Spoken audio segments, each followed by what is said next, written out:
ज़िंदगी वही है जिसके पसे पर्दा कोई अजीम मकसद और लगन हो। यही सच्ची लगन इंसान को सरगर्म अमल रखती है।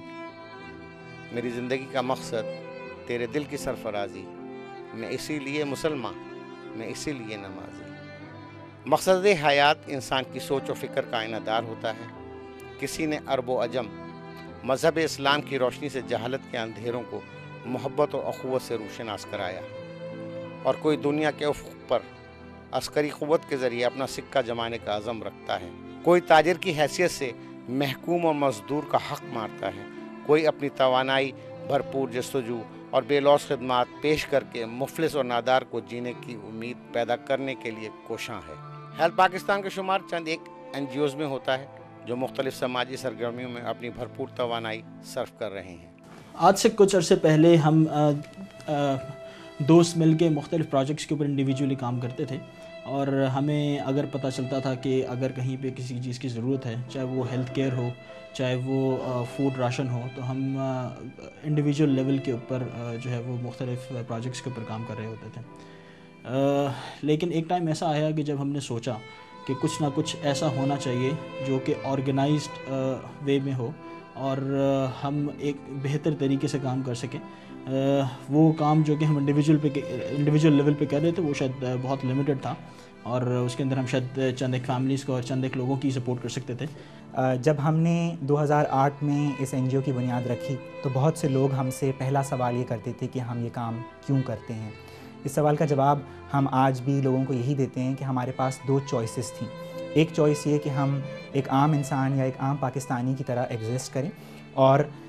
एक काम हम ये करें कि साल में हम जितने अफोर्ड कर सकते हैं ज़कात फ़ितरा दे दें या किसी अपने आसपास के शख्स की मदद कर दें और अपनी ज़ाती ज़िंदगी के साथ मूव ऑन कर जाएं। दूसरी चॉइस ये थी कि हम एक बेहतर पाकिस्तानी और एक बेहतर इंसान के तौर पर कुछ ज़्यादा आगे बढ़कर काम करें और एक बड़े स्कोप पर ज़्यादा लोगों की लाइव्स को टच करें उनकी मदद करके। अर-रहमान वेलफेयर ट्रस्ट के नाम से NGO रजिस्टर करवाई, फिर उसका एक प्रोजेक्ट लॉन्च किया। पहला इनिशियली वो ये था कि हेल्प पाकिस्तान, जिसमें हम लोगों को राशन प्रोवाइड करें। वो लोग जो अंडर प्रिविलेज्ड हैं उन लोगों के लिए, मतलब वो लोग जो जिनकी अर्निंग्स कम हैं, जो अपने लिए राशन भी शायद 1 या 2 वक्त का उनके लिए करना बहुत मुश्किल हो जाता है, ऐसे लोगों के लिए राशन का प्रोग्राम बनाया कि कोई ऐसी वेबसाइट हो कि जिसमें लोग आकर अपने आप को रजिस्टर कर सकें, और वो उसमें फैमिलीज़ हों ऑलरेडी रजिस्टर्ड, और वो फैमिली सेलेक्ट करें। फैमिली सेलेक्ट करने के बाद अपनी इस्तात के मुताबिक उन लोगों की हेल्प कर सकें। और वो लोग जो पाकिस्तान से बाहर हैं उन लोगों के लिए कोई ऐसा प्लेटफॉर्म जो कि ट्रांसपेरेंट हो, क्योंकि वो लोग मदद करना चाहते हैं, लेकिन प्रॉब्लम ये है कि कोई ऐसा प्लेटफॉर्म नहीं है। आजकल बहुत से लोग हैं जो काम कर रहे हैं, लेकिन लोग सेटिस्फाई नहीं होते बिकॉज ट्रांसपेरेंसी।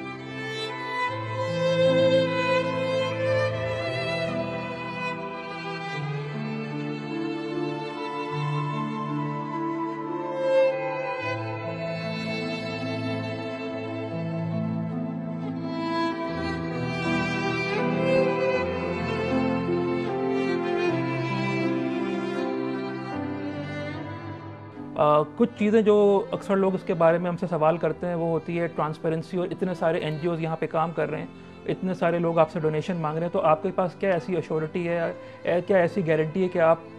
किसी एक को चूज़ करें उनमें से। तो हेल्प पाकिस्तान के हवाले से मैं आपको ये बता सकता हूँ कि इनकी एक पोर्टल है जिसके ऊपर डोनर जाके रजिस्टर करता है अपने आप को, और वो चूज़ कर सकता है कि उसने जो फंड्स डोनेट करने हैं, एलोकेट करने हैं, वो किस मद में करने हैं। तो ये आपके ऊपर, आपकी डिस्क्रिप्शन के ऊपर है कि आप ज़कात में देना चाहते हैं, या किसी इंडिविजुअल की मदद करना चाहते हैं, किसी डिज़ास्टर की या किसी ऐसी कैजुअलिटी जो हुई है उसके ऊपर आप कुछ काम करना चाहते हैं। जैसे पिछले साल हम लोगों ने फ्लड्स वगैरह पे काम किया है। तो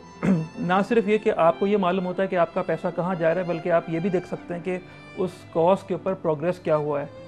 अच्छा, जब आप उसको डोनेट किसी एक फैमिली को डोनेट करते हैं, आपको सिंपली अब उसके लिए थोड़ा सा एक रजिस्ट्रेशन प्रोसेस है छोटा सा जो आपको फॉलो करना होता है डोनर को, और अपना ईमेल एड्रेस, अपना कॉन्टैक्ट नंबर उसमें फीड करना होता है, और उसके बाद जो है वो किसी भी फैमिली को ढूंढ कर उसमें डोनेट कर सकता है। हम डिफरेंट कैटेगरीज़ में डोनेशंस जो है वो फैमिलीज़ के लिए एक्सेप्ट करते हैं, लाइक राशन है या एजुकेशन फ़ंड है या किसी शादी के लिए, बच्ची की शादी के लिए अगर कोई जहेज़ की रिक्वायरमेंट है या कोई हेल्थ